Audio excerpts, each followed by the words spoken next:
Shalom saudara-saudariku yang terkasih, bertemu kembali bersama saya Romo Infantinus Tarigan dalam perenungan kitab suci kita pada hari ini. Hari ini adalah hari Sabtu 4 April 2026. Hari ini adalah hari Sabtu Suci. Kita akan merenung bersama dengan penginjil Matius bab 28 ayat 1 sampai 10. Setelah hari Sabat lewat, menjelang menyingsingnya fajar pada hari pertama minggu itu, pergilah Maria Magdalena dan Maria yang lain menengok kubur itu. Maka terjadilah gempa bumi yang hebat, sebab seorang malaikat Tuhan turun dari langit dan datang ke batu itu dan menggulingkannya lalu duduk di atasnya. Wajahnya bagaikan kilat dan pakaiannya putih bagaikan salju. Dan penjaga-penjaga itu gentar ketakutan dan menjadi seperti orang-orang mati. Akan tetapi malaikat itu berkata kepada perempuan-perempuan itu, "Janganlah kamu takut, sebab aku tahu kamu mencari Yesus yang disalibkan itu. Ia tidak ada di sini, sebab ia telah bangkit sama seperti yang telah dikatakannya. Mari, lihatlah tempat ia dibaring." Dan segeralah pergi dan katakanlah kepada murid-muridnya bahwa ia telah bangkit dari antara orang mati. Ia mendahului kamu ke Galilea. Di sana kamu akan melihat dia, dan sesungguhnya aku telah mengatakannya kepada. Mereka segera pergi dari kubur itu dan dengan takut dan dengan sukacita yang besar, dan berlari cepat-cepat untuk memberitahukannya kepada murid-muridnya. Tiba-tiba Yesus berjumpa dengan mereka dan berkata, "Salam bagimu." Mereka mendekatinya dan memeluk kakinya serta menyembahnya. Maka kata Yesus kepada mereka, "Jangan takut, pergi dan katakanlah kepada saudara-saudaraku supaya mereka pergi ke Galilea, dan di sanalah mereka akan melihat aku." Saudara-saudariku yang terkasih, marilah kita bersama merenungkan kisah kebangkitan Yesus menurut Injil Matius yang baru saja kita dengarkan. Injil mengatakan bahwa peristiwa itu terjadi menjelang menyingsingnya fajar dan pada hari pertama minggu itu. Artinya, kebangkitan terjadi pada pagi hari Minggu, di akhir hari Sabat. Hari itulah yang kemudian menjadi hari Tuhan. Hari di mana umat Kristen berkumpul untuk beribadah. Sejak saat itu, hari Minggu menjadi tanda kehidupan baru. Maka kebangkitan bukan hanya peristiwa yang dialami Yesus secara pribadi, tetapi awal dari zaman baru, awal kehidupan baru bagi seluruh umat manusia. Namun ada satu hal yang menarik. Injil tidak pernah menceritakan bagaimana Yesus bangkit. Tidak ada satupun penulis Injil yang menggambarkan momen kebangkitan itu sendiri. Tidak ada adegan dramatis, tidak ada cerita tentang bagaimana batu terbuka dari dalam, tidak ada deskripsi tentang detik-detik kebangkitan. Mengapa demikian, saudara-saudari? Karena kebangkitan bukan peristiwa biasa. Kebangkitan bukan sekadar tubuh yang hidup kembali seperti sebelumnya, seperti Lazarus yang dibangkitkan lalu suatu saat mati lagi. Kebangkitan Yesus adalah peralihan ke kehidupan yang sama sekali baru, kehidupan yang melampaui ruang dan waktu. Karena itu, kebangkitan tidak bisa digambarkan seperti adegan film atau lukisan. Injil hanya memberi kita tanda-tandanya. Makam yang kosong, pewartaan malaikat, dan penampakan Yesus kepada para murid. Tanda-tanda itulah yang menjadi dasar iman kita. Kita tidak melihat peristiwa kebangkitan itu sendiri, tetapi kita percaya melalui tanda-tanda yang diberikan Tuhan. Pagi itu, dua perempuan datang ke makam, Maria Magdalena dan Maria yang lain. Dalam tradisi, Maria Magdalena sering salah dipahami. Ada yang menganggapnya perempuan berdosa, bahkan pelacur yang bertobat. Padahal Injil tidak pernah mengatakan demikian. Injil hanya menyebut dua hal tentang Maria Magdalena. Maria Magdalena pernah dikuasai roh jahat dan dibebaskan oleh Yesus. Lalu ia mengikuti Yesus dan melayani Yesus dengan setia. Maria Magdalena adalah murid yang setia.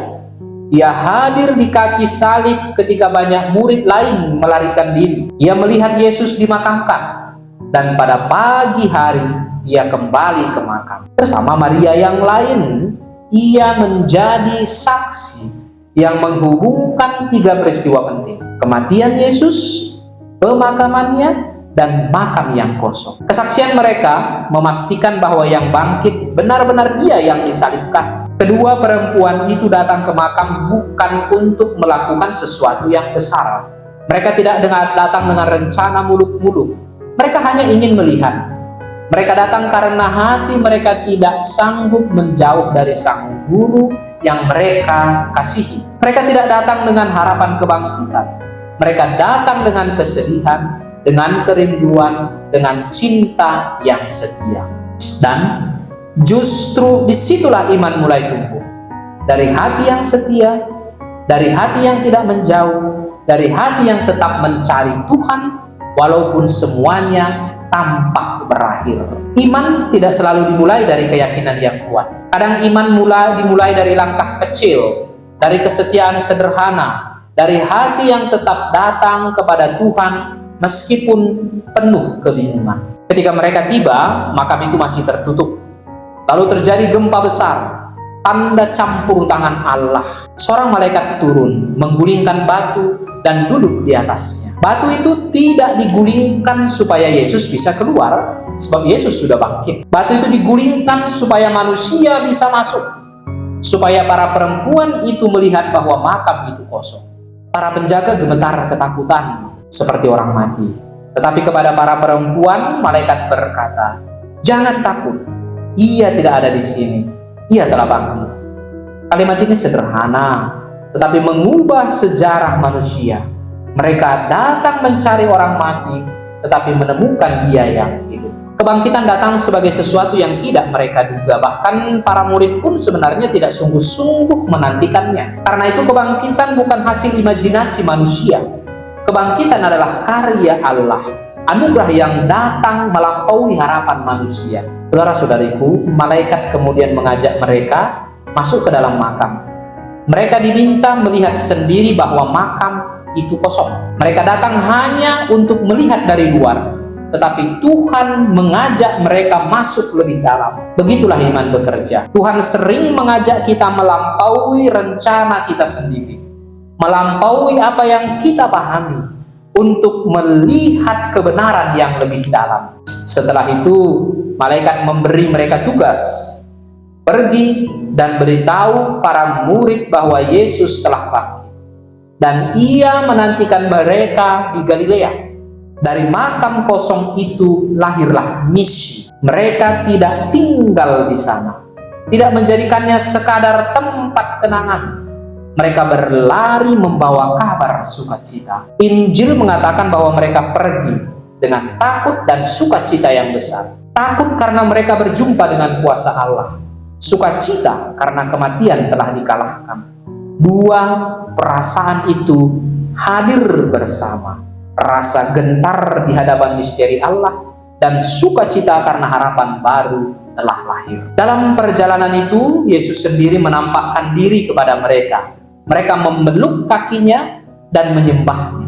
Ini menunjukkan bahwa Yesus sungguh bangkit secara nyata, bukan sekadar roh atau bayangan. Namun pada saat yang sama, mereka juga mengenali kehadiran ilahi dalam dirinya, sehingga mereka bersujud menyembah. Menariknya, saudara-saudari, Yesus menyebut para murid bukan lagi murid, tetapi saudara-saudaraku. Mereka yang sebelumnya melarikan diri, yang meninggalkan Yesus dalam penderitaan, kini dipanggil saudara. Sebelum mereka kembali kepada Yesus, mereka sudah lebih dahulu diampuni. Kebangkitan selalu membawa rahmat, bukan tuduhan. Kebangkitan adalah kabar pengampunan dan awal yang baru.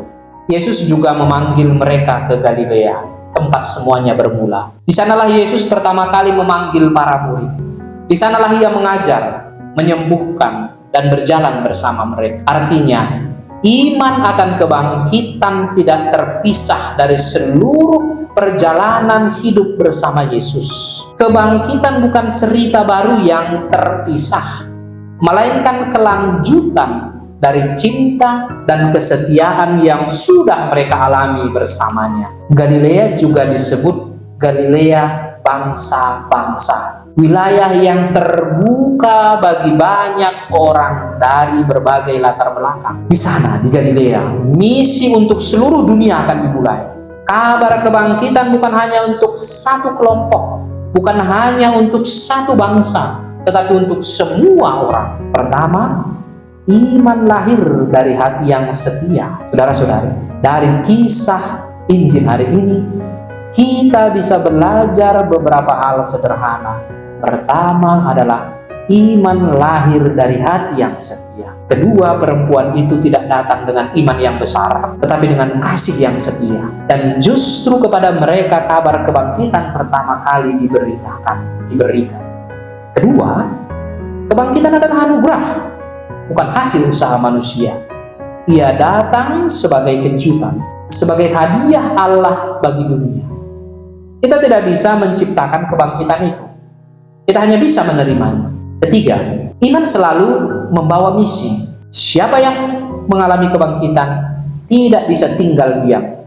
Ia dipanggil untuk menjadi saksi, untuk membawa kabar sukacita kepada orang lain. Dan yang terakhir, kita semua dipanggil menjadi saksi. Bukan hanya para rasul, bukan hanya para pemimpin gereja, tetapi setiap orang yang hatinya terbuka bagi Tuhan. Setiap orang yang mengalami kasih Tuhan dalam hidupnya dipanggil untuk membagikannya.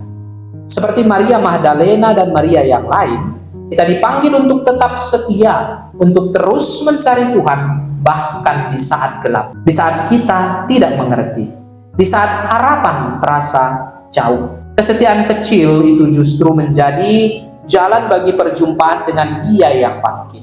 Dan ketika kita menemukan Dia yang hidup, kita pun dipanggil untuk berlari, membawa kabar sukacita itu kepada dunia, kepada keluarga kita, kepada sesama kita, kepada siapapun yang kita jumpai. Kristus telah bangkit dari makam yang kosong itu. Harapan bagi seluruh umat manusia mulai bersinar. Tuhan memberkati saudara-saudari.